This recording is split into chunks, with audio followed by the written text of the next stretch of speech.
الحمد للہ وحدہ والصلاة والسلام علی من لا نبی بعدہ اما بعد فاعوذ باللہ من الشیطان الرجیم بسم اللہ الرحمن الرحیم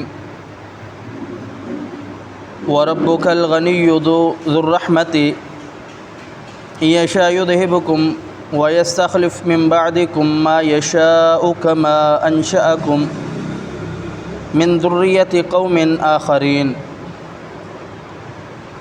وَرَبُّكَ اور تیرا رب الغنی غنی ہے، بے پرواہ ہے، ذو الرحمت اور کمال رحمت والا ہے۔ وَرَبُّكَ الغنی تیرا رب غنی ہے۔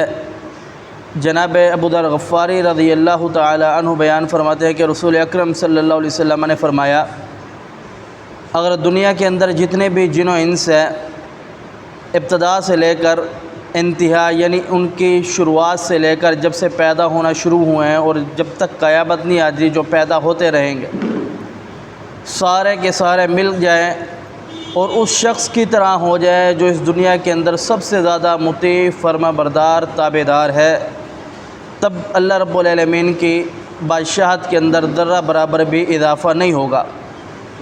وَرَبُّكَ الْغَنِيُّ تیرا رب اس طریقے بے پرواہ ہے، اس طریقے مالدار ہے، تیرا رب اس طریقے بادشاہ ہے۔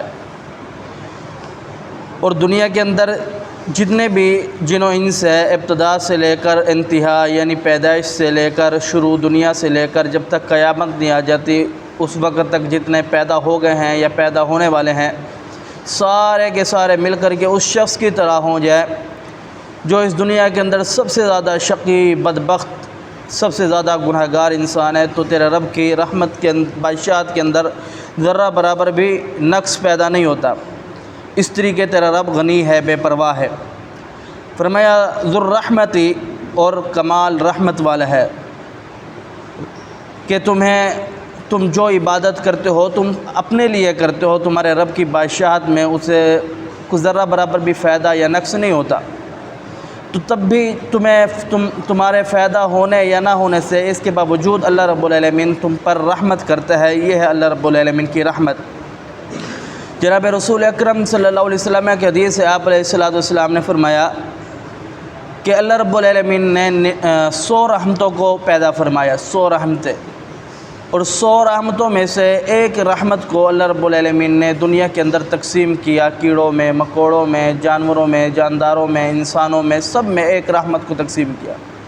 فرمایا کہ یہی وہ ایک رحمت ہے جس کی وجہ سے ہم ایک دوسرے پر رحم کھا جاتے ہیں، ترس کھا جاتے ہیں۔ ماں اپنے بچے پر ترس کھاتی ہے اور وحشی جانور وہ بھی اپنے بچوں پر ترس کھا جاتا ہے۔ اور 99 رحمتیں اللہ رب العالمین کے پاس ہیں، وہ روز قیامت اپنے بندوں پر کرے گا۔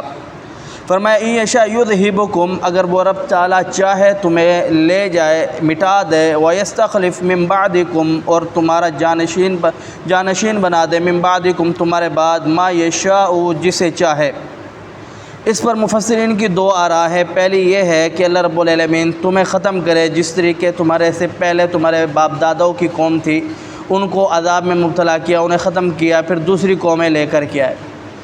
یا پھر دوسری آراء یہ ہے کہ اللہ رب العالمین سرے سے انسانیت کو ختم کر کے کوئی ایسی قوم جن و انس میں سے نہ ہو، تیسری قوم لے کر کے آ جائے جو اللہ رب العالمین کی مطیع اور فرما بردار ہو۔ فرمایا کہ ما یشاء کما انشأکم من ذریۃ قوم آخرین، اللہ رب العالمین نے تمہیں کیسے پیدا کیا؟ پہلی قوموں کے ذریعے سے، یعنی تمہارے باپ دادا، یہ دنیا جناب آدم علیہ السلام کی اولاد ہے ساری کے ساری۔ اللہ رب العالمین فرما رہا ہے کہ تمہیں تمہاری پہلی قوموں سے پیدا کیا ہے۔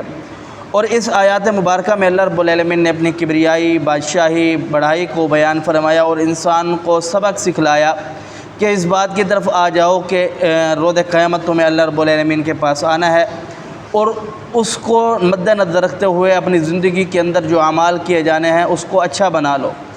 ایسا نہ ہو کہ روز قیامت جب تم آ جاؤ تو پھر تمہیں پشیمانی ہو۔ اللہ رب العالمین تمہاری، اور پھر ساتھ رب تعالیٰ نے یہ بھی بیان فرمایا کہ تم جتنے بھی نیک عمل کرو تم کہو کہ رب تعالیٰ کو فائدہ ہوتا ہے، رب تعالیٰ کو کچھ فائدہ نہیں ہوتا۔ بلکہ رب تعالیٰ تم پر رحم کرتا ہے، اسے فائدہ نہ ہونے کے باوجود وہ تم پر رحم کرتا ہے۔ تمہیں دنیا کے اندر رزق بھی دے رہا ہے، تم گناہ کر رہے ہو، تمہیں دنیا کے اندر ٹھنڈی ہوائیں بھی دے رہا ہے، تم گناہ کر رہے ہو، تمہیں دنیا کے اندر پانی اور دنیا کے اندر بے شمار نعمتوں سے مالا مال کیا ہوا ہے، جبکہ تم گناہ گار بھی ہو۔ اللہ رب العالمین نے گناہ گار فرمانبردار سب کو دنیا کے اندر ایک رکھا ہوا ہے، یہ اس کی رحمت ہے۔